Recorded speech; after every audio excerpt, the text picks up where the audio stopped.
time for all your binge-worthy pop culture news. Welcome to Up and Adam. Hi, guys. Welcome back and good morning or afternoon, depending on what side of the world you're on. Guys, we're back to talk about the Real Housewives of Beverly Hills and Dubai. And last night, I really enjoyed both episodes. You know, Jason and I were talking about it, and it seems like Beverly Hills is having a lot more darker moments, really sad, kind of triggering moments. And Dubai seems to be a little bit of a breath of fresh air. And I know a lot of people were sleeping on it because it's the first season and we have to get to know all of these women. But I want to get into it with Jason. Now, before we do, you guys know how this works. If you haven't already, go ahead, smash that like button. If you're not subscribed, get subscribed. Don't forget to hit that notification bell. And now, let's welcome Jason. Hi. Hello. Wow, what like these ladies always give us something to talk about every week. I do have to say that. It's wild. Every week. I mean, from the charity to Dorit and PK getting their teeth done together. Can we get our teeth done together? Listen. Can we start off with that? Can we just talk about how ridiculous this charity sounds? I talk to you all the time, Adam, because like for me, Beverly Hills is not that same season one. Like it's kind of fun, opulent, but still relatable. Like all the ladies were relatable in some sense, not relatable by means or like house sizes or number of cars, but just relatable with personalities. And sometimes when we're watching The Real Housewives of Beverly Hills, I feel like we're watching the Mean Girls Club for some strange reason. But this whole homeless,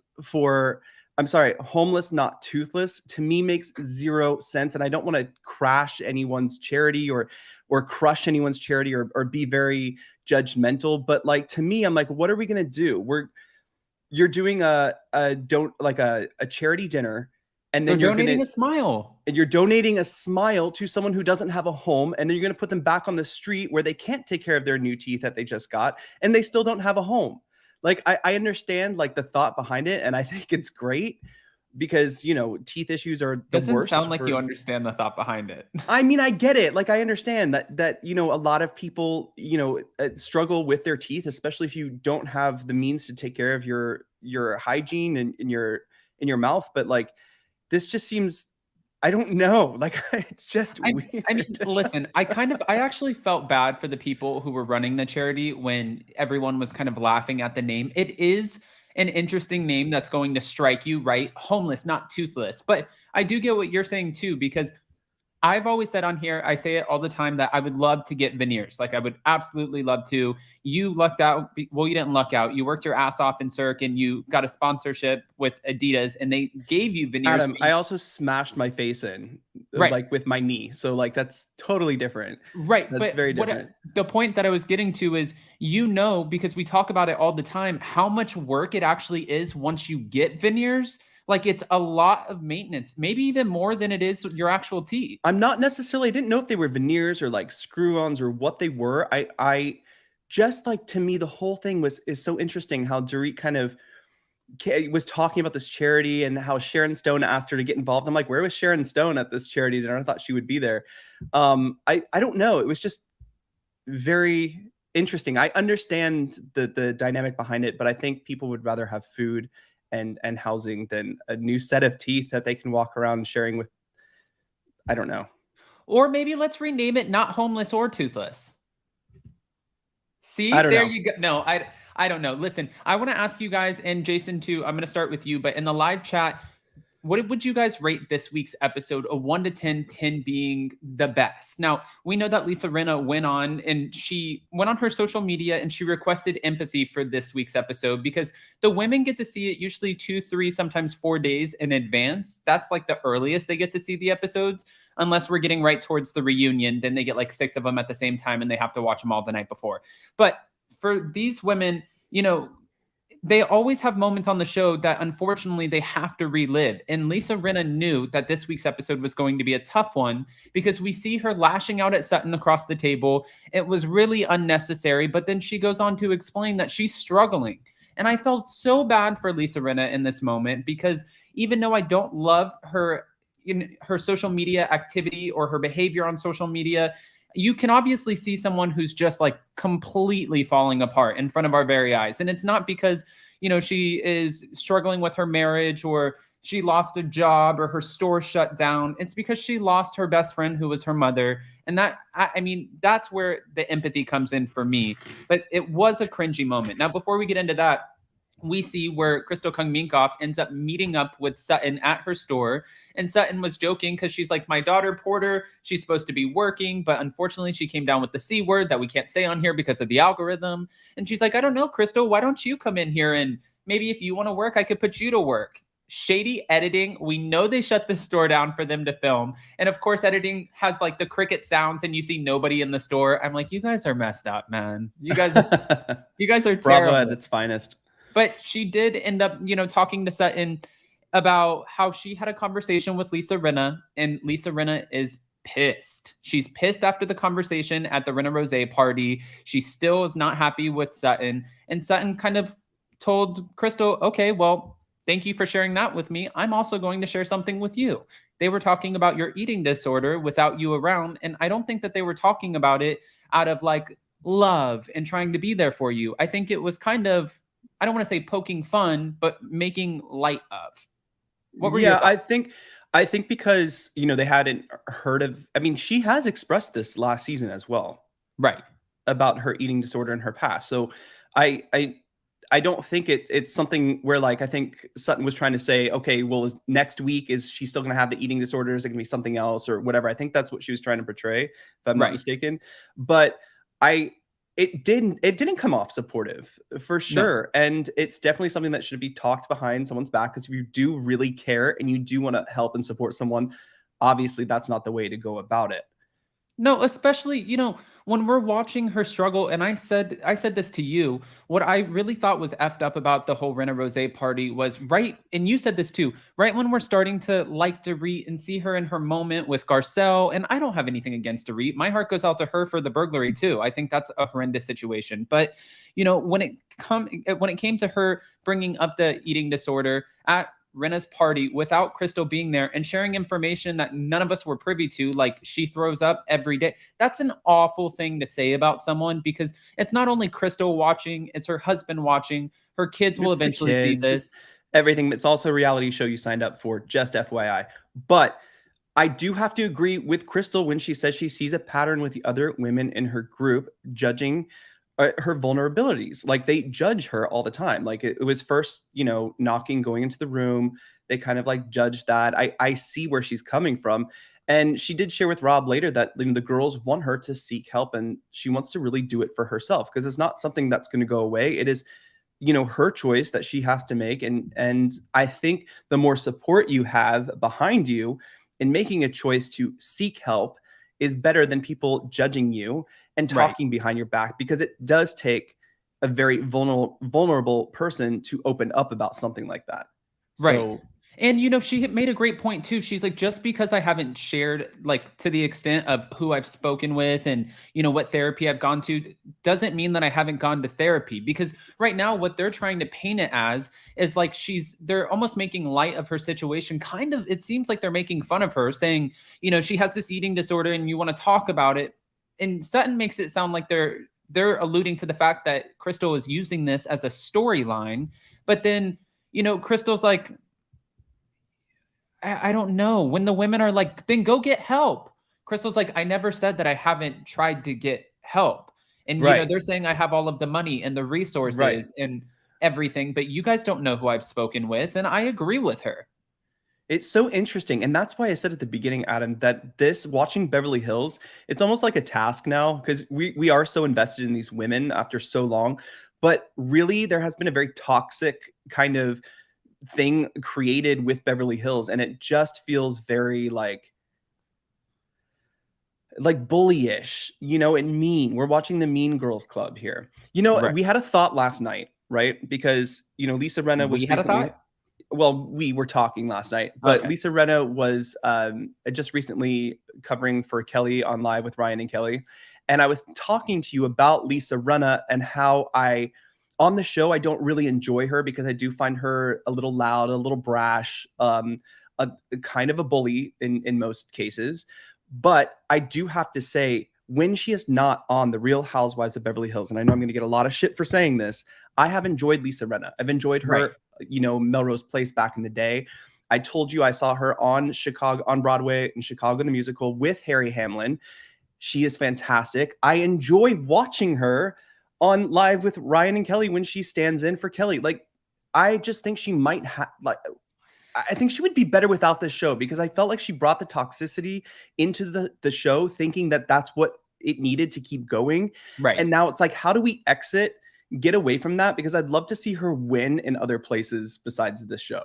I think it's almost like the show for Lisa Rinna, because the thing is, like, I always think about what Ryan Bailey said to me when we did the recap together. And he said, you don't have to necessarily love someone on a show, but that doesn't mean that you don't like them. Right. And for Lisa Rinna, watching her co-host with Ryan, she brings such a fun energy. Like, it's a totally different side of her where she's like, a hey, performer. Ryan. Huh? She's a performer. So she's in the Real, can you hear me? Yeah, no. Oh. I was agreeing with you. Oh, I was just saying she's a performer, right? So when she's on the Real Housewives of Beverly Hills and she is playing this role, this part, like, I think it's just gotten too much. And my hope would be that maybe, with the passing of your mother and the grieving process and trying to like work in this mean girl toxicity, role that you're trying to do, it would be nice to see her kind of step back. I would love to see her on a talk show. I would love to see her do something else. She has a lot I don't know. It was just a thought we were having last night. It's like, did it ruin her career? No, I don't think it ruined her career. I think she has the opportunity right now, a big opportunity, to step away and kind of revamp her career, because she always does that. She pivots. Like, Lisa Rinna has gone from selling diapers or Dupins, whatever. Then she's selling those like little feather duster things. But then she's on, she's on soap operas, and she's now on the Housewives. But then watching her co-host a talk show, I was like, wow, you can do this. And we've seen it before from other housewives. Like, Yolanda got off the show. Her life is 10 times better now. Bethany Frankel got off the show, and she's just like crazy, like running crazy businesses and doing Shark Tank. And now she has another show coming out with Kevin O'Leary. And her charity work. Yeah. 100%. Charity work. Like, Lisa Rinna can do the same thing. She's one of the few housewives that has the ability, I think, to pivot. And this isn't her end all be all. Like, we do get some housewives who come on the show, and once they're off, like, they'll say, you know what, I'm going to start a podcast, and that's about it. That's the extent of what they're doing. But then there are other ones who have the real ability to work the camera or business mind, like being business savvy, and kind of go into a different realm. I think Lisa Rinna, and I might, get shit for saying this too, I think that she needs to get off the show, and I think that she needs to go pursue other avenues that would be healthier for her. Well, I just think because we have, because this mean girl environment on Beverly Hills has been created, we're kind of stuck in that toxic circle of just going around and like pointing fingers. And it's just it's crushing to watch, because then you watch Real Housewives of Dubai after, and you can totally like relate and understand and laugh with these women, but there's still some drama here. It's so, but, I think that it'd be great, because the only relatable people we have on the show, and remember, I'm not talking about relatable as in like, oh, I have that house and that car too, or that life. I'm talking about like those personality kind of traits and things. We have Kathy, Crystal at times, Garcelle. Those are relatable people. I mean, Kathy is not very relatable in a sense of, the things she says and does sometimes. Like yeah. I mean, Kathy Hilton. No, but I mean, like those certain, no one else I would never want to hang out with them. Right. No. And, I do want to kind of pivot here for a second to, I'm trying to get the spam out of here. Don't worry about it. But, we had a moment where, again, not really relatable, but Kyle invites Erica over, and they do some stretches and sound baths, and okay, that's all fine and dandy. And here we go. We're stretching. And she's like, I like pain, whatever. I don't know where she was going with that, if we're getting back into the dominatrix stuff again or what. But they're talking about the fact that Erica feels like Garcelle is trying to paint her out to look like she has an alcohol problem. And she feels like she's not coming from a genuine place, and that, she's starting to see that this is a problem. And Erica says in her confessional, my life is falling apart. I'm trying to get my life back on track. Everything's falling apart around me. I don't have an alcohol problem. I've had a few slip-ups. It is what it is. But I don't think, here's the thing.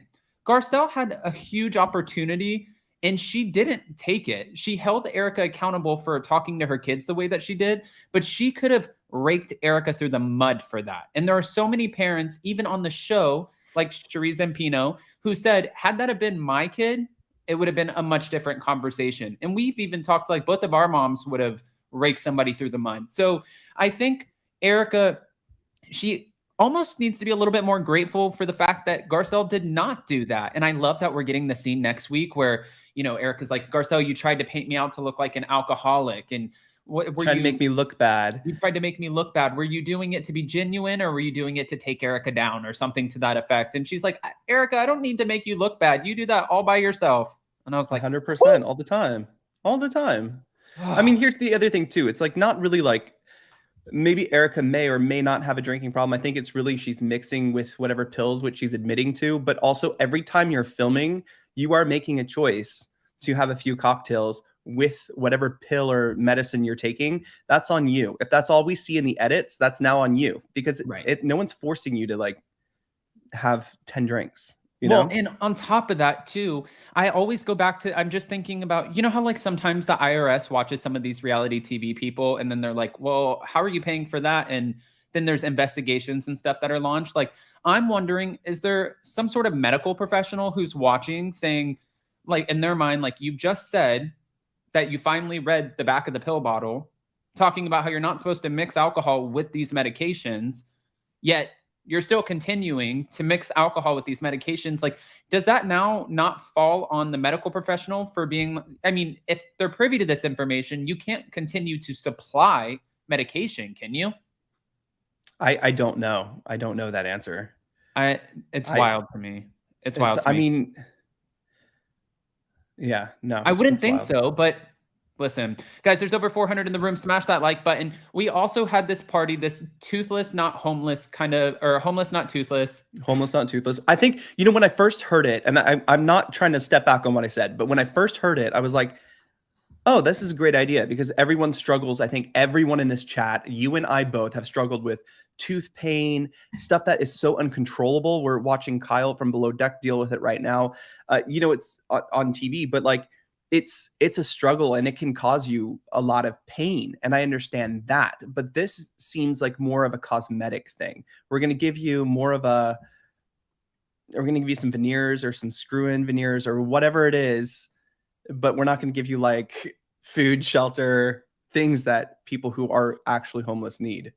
And the thing is too, a real veneer smile probably costs anywhere from, I'm going to say $22,000 to $50,000, right? Like for the whole mouth, probably, yeah. The whole mouth. They're expensive as hell. You know what you could do with $22,000 to $50,000? You could literally get someone an entire new wardrobe, pay for their apartment expenses for a year, and set them up with a job, all with those funds. You can help them put together a resume. You can help them learn a craft, a tool. Listen, every charity is different, and there's a charity for every single reason, right? So I don't want to sit here and bash a charity. The fact that they're I'm not bashing it. I said it's a great idea. I'm just saying like the priorities are a little, skewed. Yeah, it comes off very odd and kind of like, what are we doing? But of course they have a dentist tied to it. So it makes sense. We're talking about the teeth. Now, this charity, it seems like PK came through with an amazing 2-time Grammy Award winning guest, right? But before we get to the guest, we have a lot of shit going down. Now, the women start sitting around the table. And when they do, Dorit's like happy. She's like getting everything together. There's menus and then there's drinks. And then the moment that they sit down, Erica's like, I think I'm going to have a cocktail or maybe a glass of champagne, or maybe I'll just do like a light vodka soda. And you see all of the eyes go like this. What? And Garcelle said, she's like, listen, at Rena's rosé party, she was a little lit, but she was okay. Tonight with an open bar, let's see how she does. I was like, oh, all eyes on you. You've literally put a target on your back. But also some would say that she did this on purpose, that she was trying to make this her storyline this season to get off of the legal shit. Who knows? Who knows? Who knows? Larger Curve said, the name of that charity is trash and elitist and vain. The amount of money it costs for new teeth, the people could literally not be homeless or toothless. I mean, I'm gonna have to agree with that statement, to be 100% honest. Someone also said that there's like a 2.9 star rating on that charity as well. That's very interesting. I haven't. Oh, good is 2.8. I don't know. I mean, listen, a charity is a charity. I don't really know. Yeah, I mean, Just I don't want it to. was odd because at first I'm like, wow, that's such a great idea, and then as we continued the episode last night, I was like, hold the phone. Like, this is like a little strange, you know. I would whatever. It's almost as strange as Maurizio and PK's relationship, I would say. You know what though? I enjoy their relationship. They make me laugh. And this is what we talked about. What was that season? Was it last season or the one before where like PK was like winning with everyone, you know?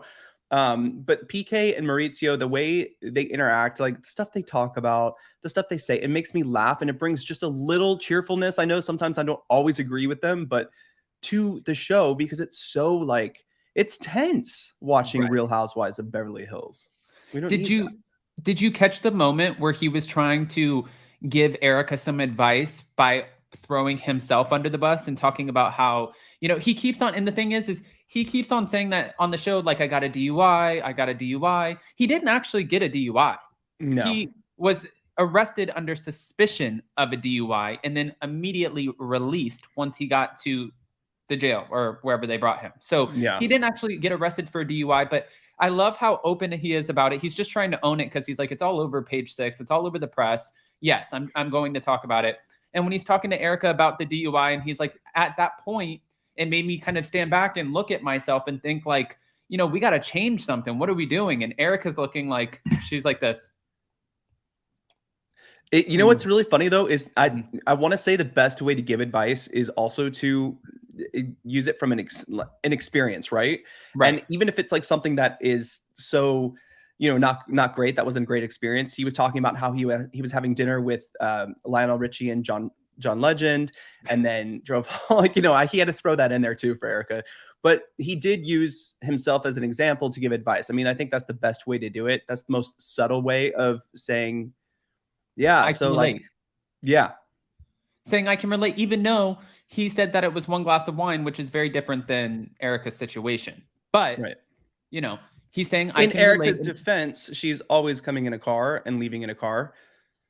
So at least she's not driving. That's true too. See, we can find the good in everything, guys. There you go. Find the good. All right, guys, continue to go ahead and smash that like button. Finally, the women sit down, and apparently there are 2 different renditions of what happened at Rinna's rosé party. Well, Lisa Rinna literally said at her rosé party, "I'm drunk. I'm drunk." And Sutton is like, "I don't know what the is happening right now." And Rinna goes on to tell Kyle Richards, who was noticeably absent, she's like, "Listen, Sutton, she spoke to me in a way that I didn't like, and it triggered me. And I told her, like, politely, get out of my house." And Sutton's like, "That's not how you said it. You said, Q, get out of my house." And she's like, then you held some kind of screaming note for like 10 seconds too long. I guess she didn't remember that either. It was a lot. That's how you know somebody was tipsy, because she's like, she doesn't remember. She's like, "I would have never said F you and whatever." And Sutton says at the table, when Kyle's trying to bring this up, Sutton says, "I don't think that this is the right time or place." And Kyle's like, Rinna, leave it to Kyle. Sutton's saying that you didn't say that. I'm like, Kyle, Kyle's trying really hard this season to play producer. I don't know if people have picked up on that, but she is. Oh, I think people have picked up on that for a couple of seasons. And sometimes she's really good and fun at doing it. But I do have to say this season, she does like kind of push her way into every little situation where none of those situations had anything to do with Kyle.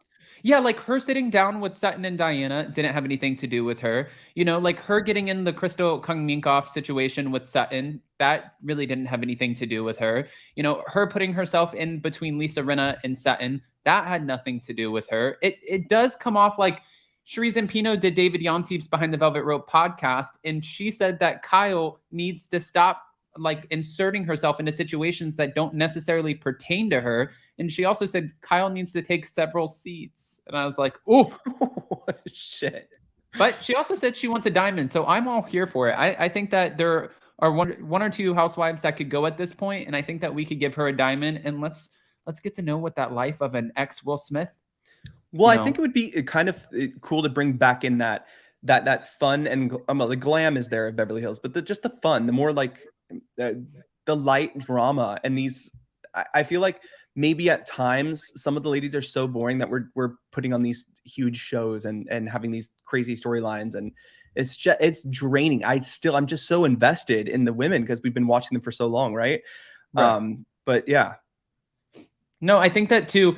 Like, I think we could do with lighter drama. I feel like that's necessary at this point because you can't help how things happen, right? Like the burglary, that was really tough. And then you have the moment where we're talking about something that was said potentially problematic. That was hard for people to kind of digest. And then you have someone losing their mother. And then you have someone over here who's mixing, medications with alcohol.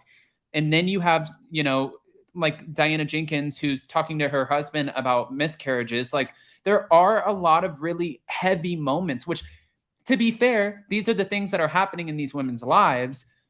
It just seems like Real Housewives, over the years, they've had to, you kind of have to, like Madonna, she always has to revamp herself, right? She has to, kind of keep evolving with the times. And I think for Real Housewives, they're trying to get the show and the franchises to evolve. But I don't know if they're necessarily doing it the right way. One thing I agreed with Kelly Dodd when she said a long time ago in an interview, she noted the fact that it's more interesting what goes on, the conversations with production and the housewives and what goes on behind the scenes while they're filming than the moments that they actually catch on camera and give to us.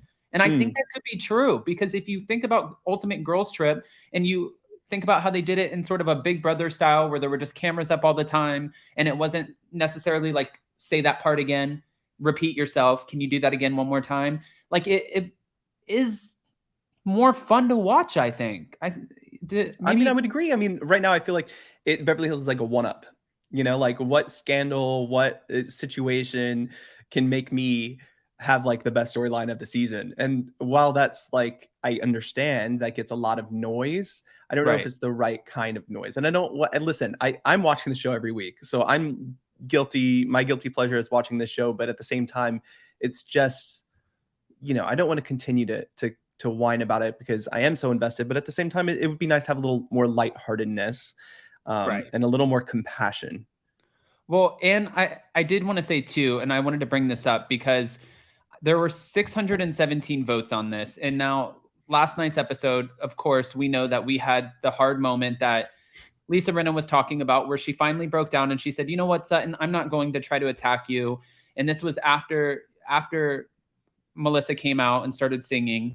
And she's like, I'm not going to attack you. I'm done attacking you. I'm going through a really tough time. And so I asked everyone in a poll to see, are we offering any empathy? Like she's requesting empathy, but are people willing to give it to her?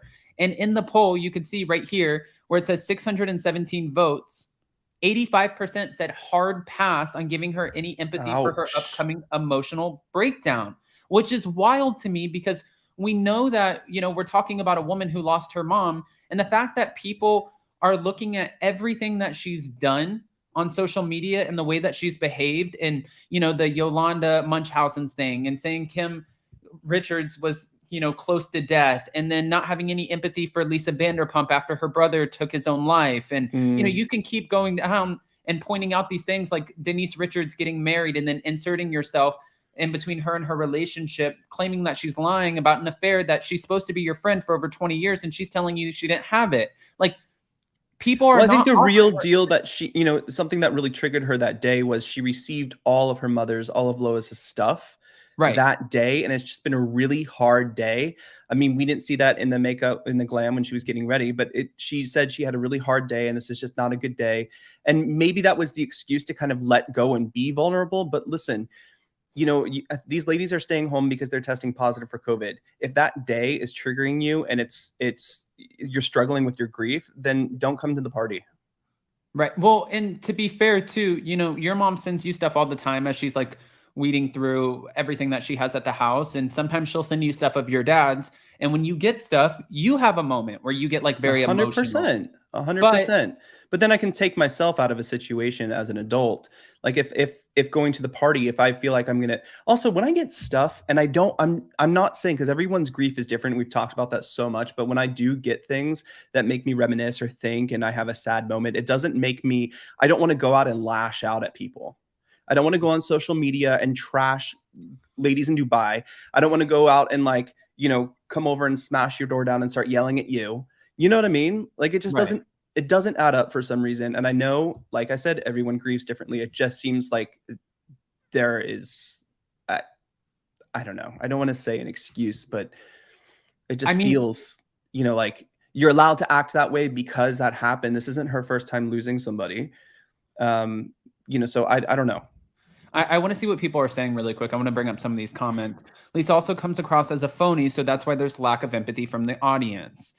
I wanted to give empathy last night, but I had to remember this episode was recorded months ago. Her antics are current. So I'm just like, meh. Wow, I didn't think about that. Holocaust said she lost her mom, but went on vacation and didn't cry. I mean, we might not have seen it. That definitely could have been edited out. I don't like that she's using her mother as an excuse. That's not cool. So she says about the stuff being delivered. We don't actually know if Lisa Rinna, received Lois's stuff that day. Yeah, Rinna has to take care of herself before she burns every bridge. And come on, Adam, Rinna has always been this way. Stop giving her an empathy pass. Her fake cry at the end was it for me. I mean, that's why I'm saying, like, people are just like, they're done. People are it's really crazy dumb. to watch like Twitter go and like everything go about this. And oof. I think she needs to take a page out of Dorinda's book and go on pause. And I think she needs to explore other options. Because this is bad. I know it seems bad, but also, we're talking about it, right? Like we're talking about Lisa, we're talking about the show where this is how this works, I guess. I wanted to talk about this more than anything last night because this was the part that they had the best reaction to everything going on. I think this is how a normal person would look at these ladies if they were invited to this dinner party as well. I mean, I would, because this is. And like Crystal said, she's like, my friend was texting me across the table, like, what the f is actually going on? Yeah. And thanks for showing up, Melissa. All right, guys, almost 600 in the room. Go ahead, smash that like button. We're gonna pivot. Did we miss anything? No, but before we pivot, of course, on Watch What Happens Live last night, I don't know who to blame here, Andy, Kathy, but when they played the game with Kathy, and they brought up Lizzo and she said Precious. I don't know what to say, but who explained it very, very well with DJ Richie Sky. He was just live right before we went on. And he has a really good commentary about that. So check that out, guys. I don't know how I feel about that. I saw that he was live right before. I have to go check it out. Yeah, he was talking about how, this is someone, he said maybe she just needs glasses because she thought Garcelle was Kyle,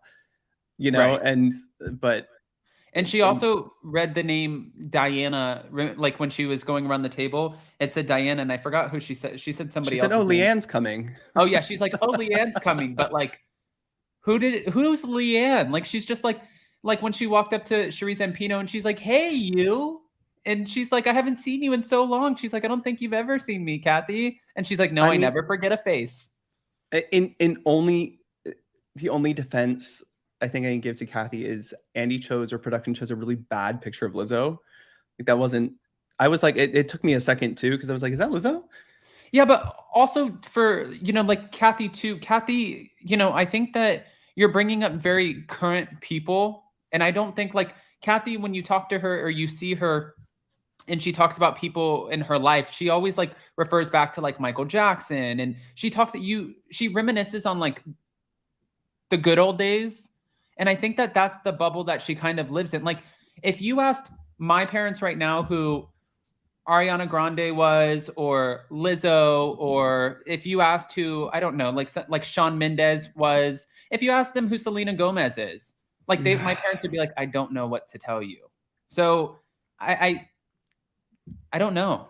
I mean, what I thought was interesting about last night too, because, we have seen Kathy's friend Dwight on the show for so long. You know, he was friends with Taylor. We know Dwight and Dwight's husband very well from being friends with Lisa. And they used to, it was just interesting to hear Dorit say, oh, we met Dwight through an old friend when we used to, all the time they were at Pump having dinner. I mean, so I thought that was so interesting to see. But does that mean like he's not talking to Lisa now? Like, oh, we have to dig in that. I mean, listen, and we could definitely dig on that. Dwight has always been so nice to us, right? Yeah, he's great. They're great, both of them. But the thing is like the vibe it's giving me is what Gretchen Rossi's husband, Slade, whatever. Remember, he dated 2 other women on the show before getting with her. And it was like he always had a reason to be on the show. Dwight was originally introduced on the show by Taylor Armstrong. Yes. Remember? That was his best friend. Then it kind of went over to Lisa Vanderpump. And then when we worked for Lisa, we saw anytime Lisa was at the restaurant, I would say 75% of the time, Dwight would show up and follow right behind her. And everybody would run up and Lisa, and he would sit there and kind of wait for her and do, like, you know, he was with her. And it was almost like it seemed like to be seen, you know? And I'm not bashing Dwight. A lot of people do this in LA. Yeah. This is true. This is a very LA thing. Huh? Yeah, this is a very LA thing. It's a very LA thing, yeah. And now he's showing up with Kathy. But Dwight kind of strikes me as like you know how like when we would be around some of the Vanderpump Rules cast and they would have those people around them that would be like, oh my God, you're so beautiful. You're amazing. And they're like yes men. Like, yes. I think Dwight's kind of like a yes man, which is not a bad thing. Well, I mean, I don't know how I feel about that. I thought it interesting because I still feel, I don't know why, but I feel like he is still friends with Lisa. I mean, Kathy Hilton is still friends with Lisa. So I don't know if, you know, I don't know if PK was saying, oh, you came back into the PK Dorit fold. I don't know if that was what was happening. I think maybe he just came with Kathy. And because I since so said, why do they keep jabbing shade at LVP when Dwight came into view? I think it also could have just been, like you said, last we heard, they were fine. So unless something happened that we didn't know about, which we're not privy to everything that happens in Lisa's life, something could have happened easily. But I think that this was an opportunity for Dorit to throw some shade. I think that's exactly what happened. So you had your moment. You had your moment, Dorit. I'm trying to think what else happened. There was something last night with Diana and Asher, because they had that scene where Asher was playing the piano and singing. Great, by the way. Like, I really just wanted to hear more. But I'm kind of warming up and seeing, you know, their relationship, and we're watching the same situation kind of happen with Caroline and Sergio on the Real Housewives of Dubai. You know, a younger guy with an older woman. It's not, you know, it's not normal. It does happen all the time.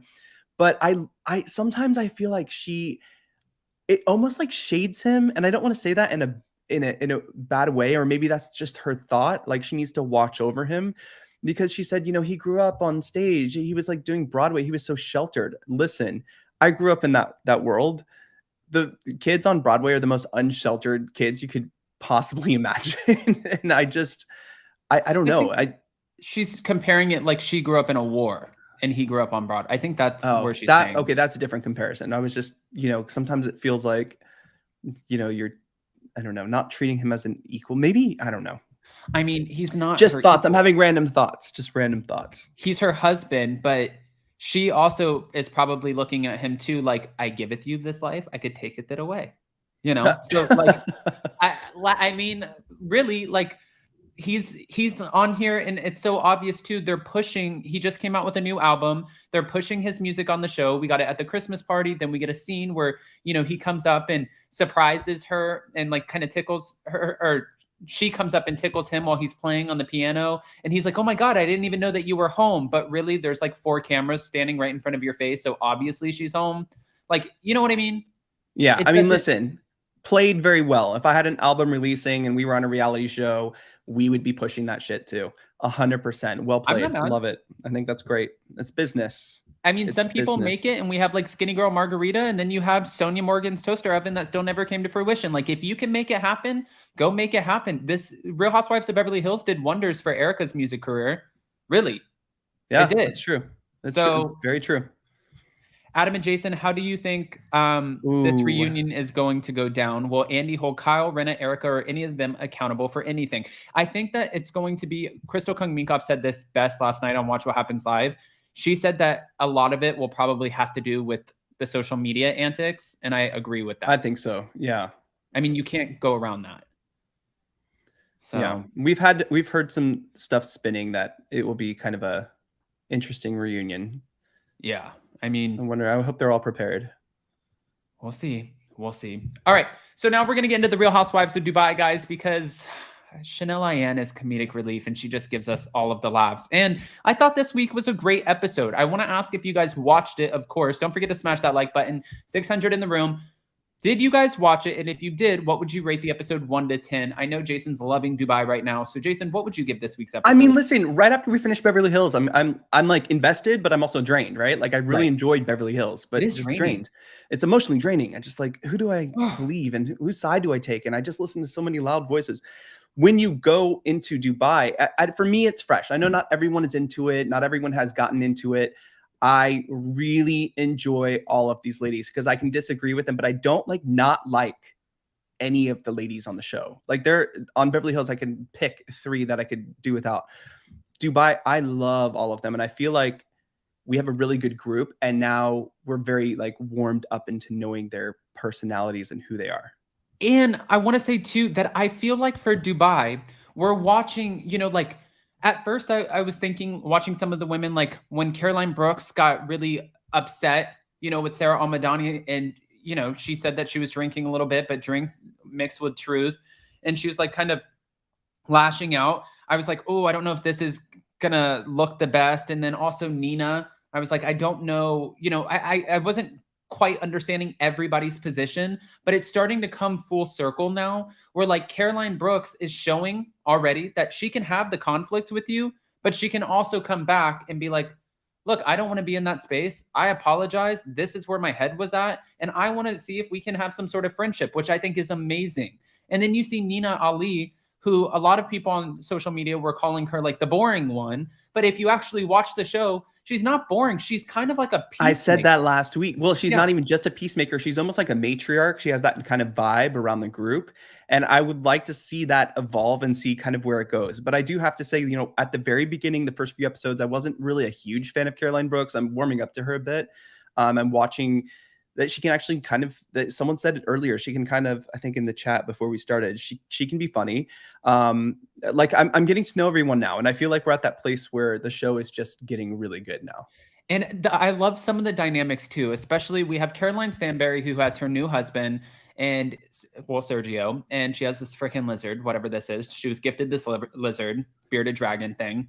And she's telling her husband, I'm going on a hen's trip, a girl's trip. It's a girl's trip, just women, only girls. You're not going. And he's like, oh, but honey, I want to go. Let me go. Can I please go? Yeah. She said, we have to cut the umbilical cord. And then he for didn't know somebody what who that wants meant. a baby so bad, he's like, what's that? And she's like, the thing that connects the baby to the mother. And he looks so innocent and he's like, why would we do that? He almost looked like he was taken back and his feelings were hurt. It's funny. I do like their dynamic of the relationship, only because I think we had a little background before the show even started. When Caroline Stanberry, I think she was your first or second interview on this channel, when she was between Ladies of London and Dubai. And Dubai wasn't even a thing. She wanted you to come on her podcast, and on her podcast, she told you that she dated Sergio a year before she told anyone, because she didn't want to come out of the door just this is whatever. I mean, I feel like they have whatever. And Caroline, this episode explained it better than anything, especially when they're all sitting down having dinner. She was saying it just works, and we put a lot of work into it. So, and that is a relationship. It goes both ways. You have to put work into it, but. I love what could be annoying though. What could be annoying has become more fun to watch, because I was like, is this going to be annoying the whole season? Sergio and Caroline, I like them, but is he going to be that kind of puppy dog following her around? And yes, you saw that a little bit, and I think that was just to kind of, he's just obsessed with her. He loves his wife. He is, and that's great. That's a great relationship to be in. But it's also such a good balance too, and I think Sarah Al-Madani was making a good point when she said this. It's a good balance because Caroline is so emotionally disconnected, and her emotions level, if there's if there's a cup right here, it stops here. This is how much emotion she's going to give you. And his is spilling over. So it's like they have a good balance, but I could see where this could eventually maybe get annoying a little bit. And like she said, she's like, I'm used to Englishmen. Englishmen, you get married and they're like, okay, go have some fun. See you later. And she's like, he just wants to be everywhere with me. Like I go to the bathroom, he wants to be there. I go to a shower, he wants to be there. I go walk the dog, he wants to be there. Which like you and I are nothing like that. I feel like I'll go in, maybe I think I'm more clingy because you just want to be left alone all the time. And I'm like, hey, Jason, you're like, what? I'm like, sorry, what are you doing? You do the hovering thing quite often, but that's not a bad thing. At least I have someone to hover me. Yeah, I guess. But anyways, getting back loving. Can we go to confessional looks really quick? Loving all these new confessional looks from Sarah Al-Madani. I love this one the most. Caroline Brooks. Chanel. Who else had? Chanel had a new look. Loving them all. Loving them all. See, this is what I'm talking about relatability. Let's say, as I was talking about with Real Housewives of Beverly Hills in Dubai, I feel like all of these personalities are somewhat relatable, but the opulence and their lifestyles are fun to watch. That's what I'm talking about. And that's why I'm really starting to enjoy Dubai more and more.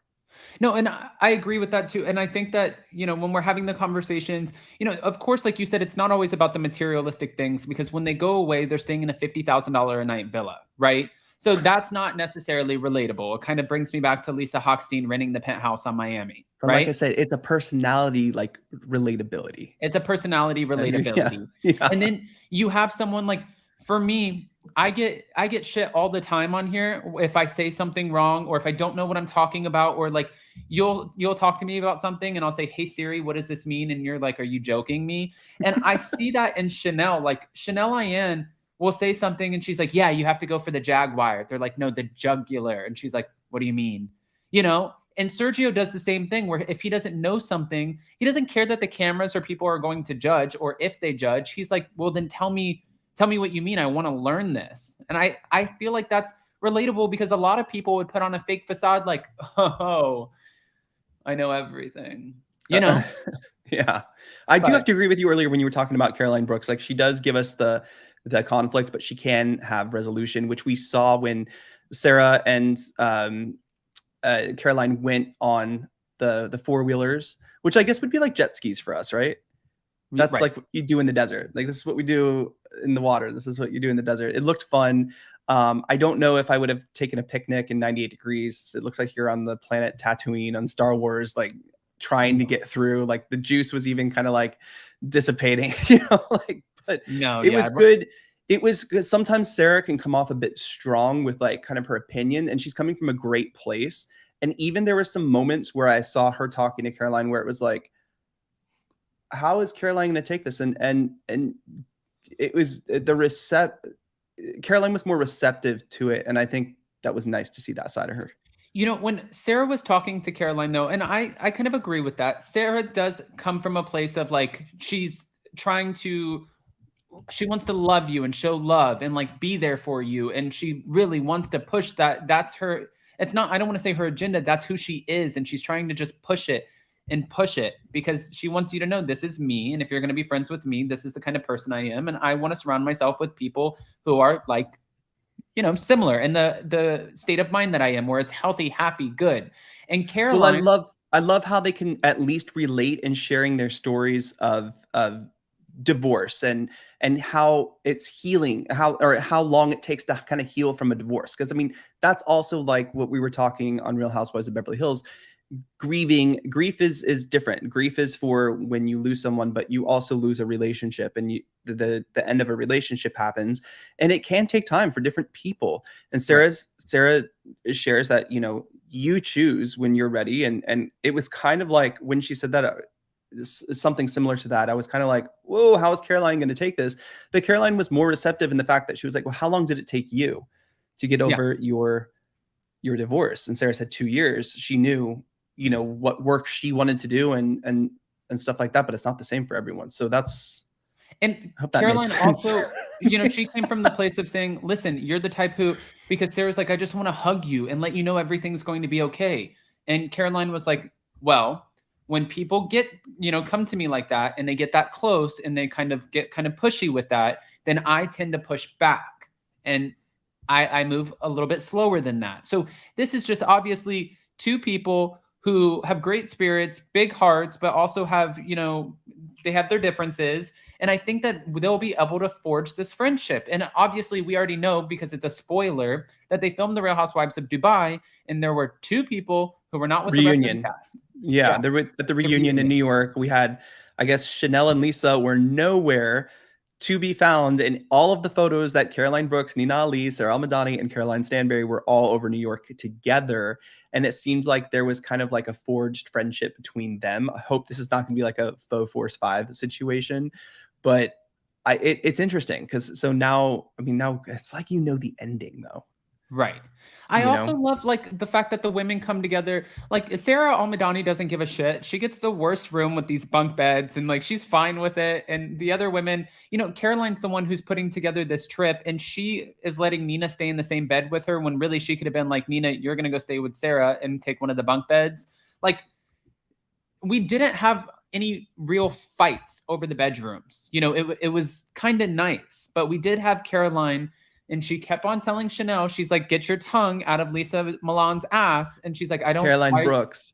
I found it funny because when they did go into the house, I nudged you and I'm like, oh, now we're going to see how the Real Housewives of Dubai choose rooms on trips, because we've watched so many different casts go through this. New York always has the most, troublesome situations when they try to choose rooms. This was very well done, but yes, it is funny.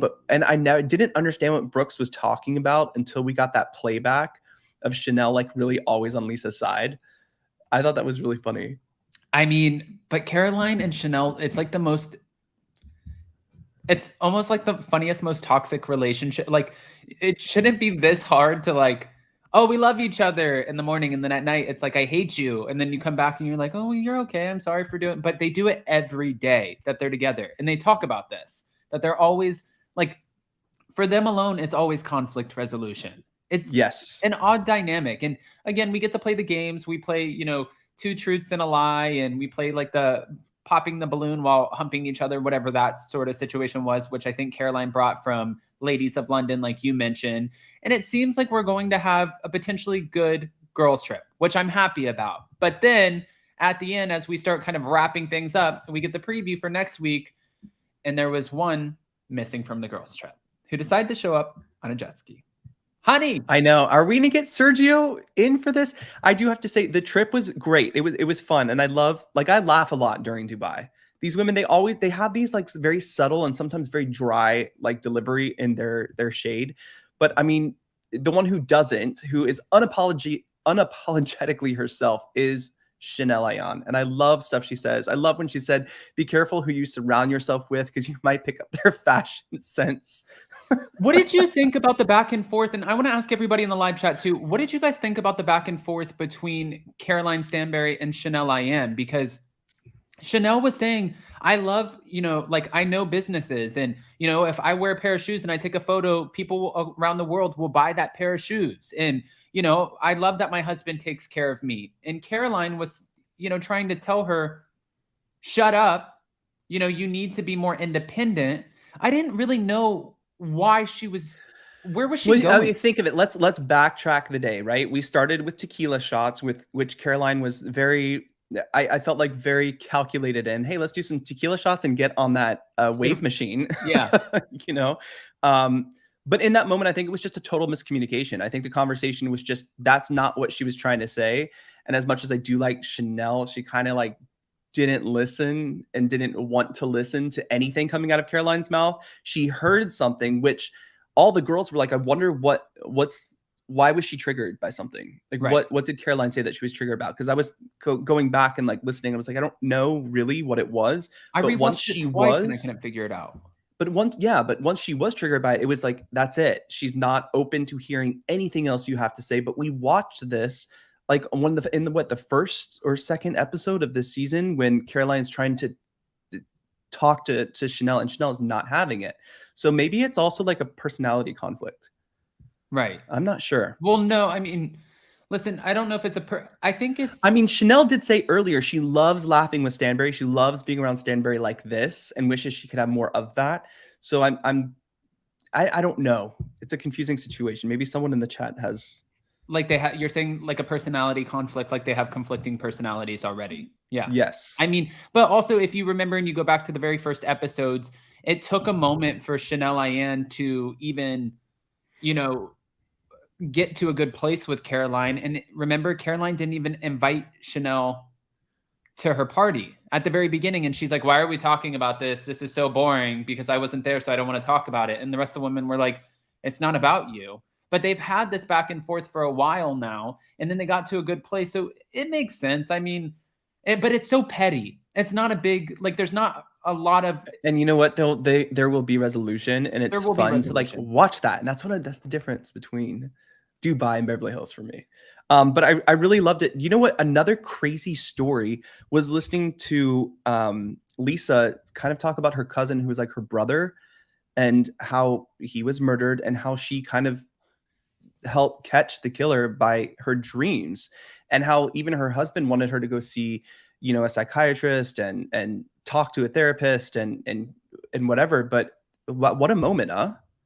I mean, especially after all that stuff we just shared on our members live on Monday about your reading with a medium, that kind of just insane. These are the moments where we're starting to get to know the ladies even more, right? Like you need a first few episodes to kind of like get to know them, but now I feel like they're really opening up with stories like that, with playing like two truths and a lie. Like you're starting to learn about these ladies a little more. It's so funny. Something so simple can really open them up. And we found out that Caroline Brooks was hooking up with the married president-elect. Who was that? I don't know. And was it which country? Like, was it this one? I'm curious because, you know, like, was it?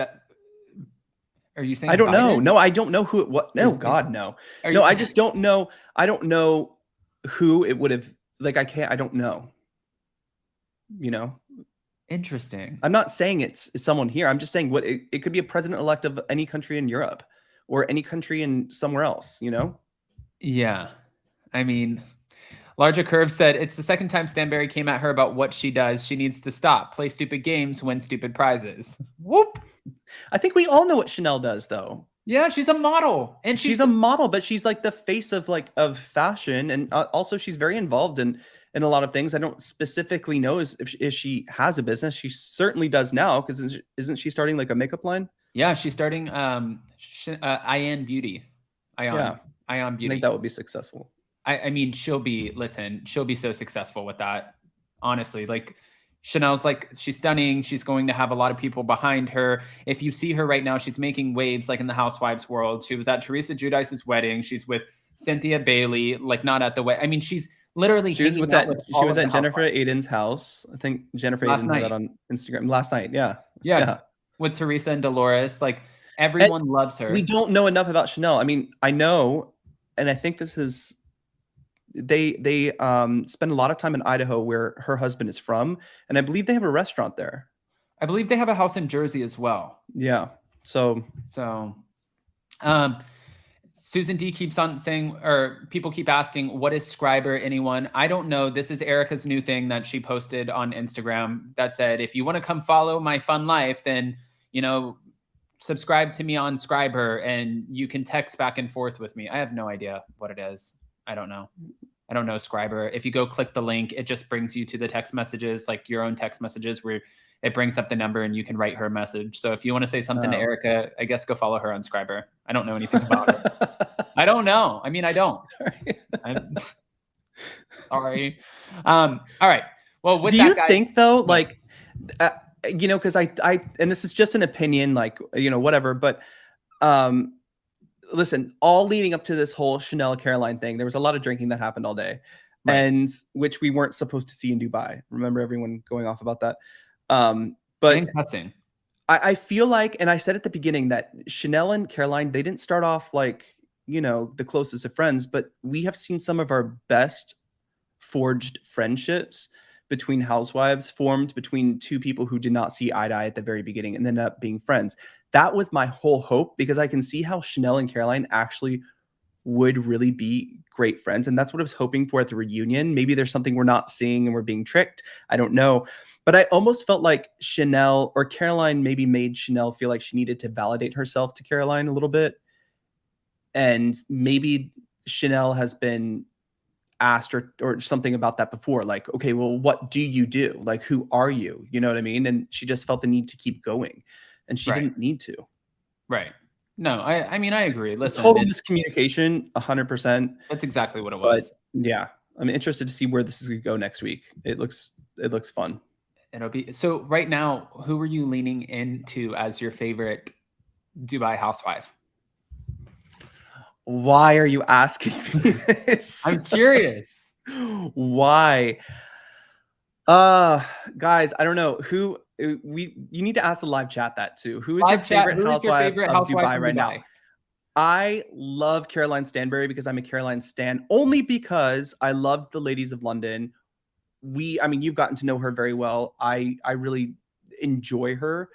However, I do have to say the biggest splash in Housewives and all of Housewives right now is Chanel Ayan. So she makes me laugh. Every episode I'm laughing. I do laugh at some of the other ladies too, because they have such, like when Lisa Milan was inviting everyone with that video message to the dance hall last week. Yeah. And then you just saw or heard Caroline had the picture of her house and Caroline was like, oh God, like I laugh at that. Chanel makes me laugh. Like when she said, I'm an ant, I'm everywhere, like she has the ability to kind of loosen up Housewives. And I have to say Chanel is my favorite. Okay. All right. Well, you'll never get an answer out of me. What are we getting? What are we getting a lot of? Chanel, Lisa, I thought I would like a little more. I like Lisa. Yeah. Again, I don't dislike any of them. Right now, I'm happy with this cast. I even think we could add one more. Oh, 100%. You could add one or two more. Yeah. I think I would really like to see that, but after you have this core group, now that we have these 6 women who now we're very, we're going to become more invested in as the season continues and then ends, I feel like that's a good time to like mix it up a little bit. Do you remember too, there was that woman who owned a beauty company who was rumored to be a part of it, and she was like stunning and a billionaire. Mm-hmm. And she probably doesn't have time to film this. Wait, who? Because I forgot. She was like kind of like the Kylie Jenner of Dubai. Oh, like Huda Beauty, like. Oh yeah. Is that who you're talking about? Huda Beauty, yeah, something like that. What is? Why can't I just said Huda? It's Huda. Yeah. You have people living in Dubai who would be. Remember that? Was it? Which magazine in Dubai said these could be potential housewives, and you've heard their names. I think Jessica, I don't want to say her last name wrong. Huda Beauty. I forgot, but Jessica Kawa. It's on my phone. It's on my phone. I follow her on Instagram. She's amazing. You've heard her come up a lot. Well, I mean, Nina is friends with the person who helped find her house. We'll see. I think it's a pretty big deal over there. Like Rob J in the city said, poof, enter Phaedra, LOL. The reason, like, if you want to make Phaedra a friend of, I would be okay with that. But I think, like, I really want people who live the Dubai life, who don't come back and forth. Agreed. Like, we have enough people who come back and forth from the States. We were talking about this too, and I was saying, on Ultimate Girls Trip, it really made me miss Phaedra. She's just, I don't know. She's great TV for me. Anyways, I enjoyed watching her. I would like to see her back on Atlanta. I don't know if Dubai is like the right spot, because we don't need another person coming over who's just kind of, as much as I do love Phaedra, I would rather see, people who actually live there. Right. And by the way, Jason, this is, just to bring this up before we go, this is her. Oh, Huda Kattan. Okay. Yeah, Huda Kattan. So I don't know if she has time for this. She made the list of the 30 most influential women in the Arab world 2019. And I think really quick, I just want to Google this while I have. She's worth over 560 million. Well, at least that's what it's reporting her at. But I think we could bring her on. All right. So, but there's no one I would like to see off the show. No. You know what I mean? I want all of them. But I want Just people, plus that's what I'm some. saying is like, I want people who are authentically like living there now. We have enough people who go back and forth, like Caroline back and forth to Boston, Chanel Ian Yeah. back and forth to the States, Nina back and forth to Texas, you know, Caroline Stanberry back and forth to London. We have enough Well, people she's who kind go, of a resident now. yeah, She's she's a been there for a long resident, time. Yeah. but I want somebody who's like there now. Oh, 100%. 100%. I'd like to see more of that for sure.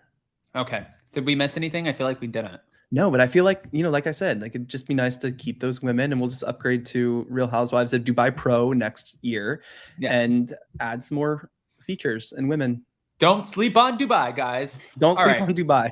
Well, with that, guys, I wanted to say a huge thank you to everybody in the live chat. Thank you for participating. And this was a lot of fun. I can't believe we went into an hour and 5 minutes.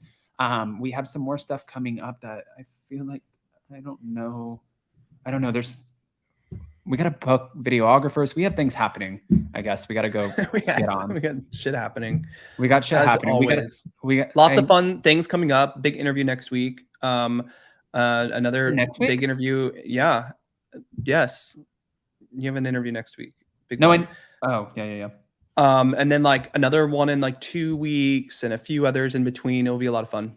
There's a lot going on. All right, guys. Jason, we need a tasting video.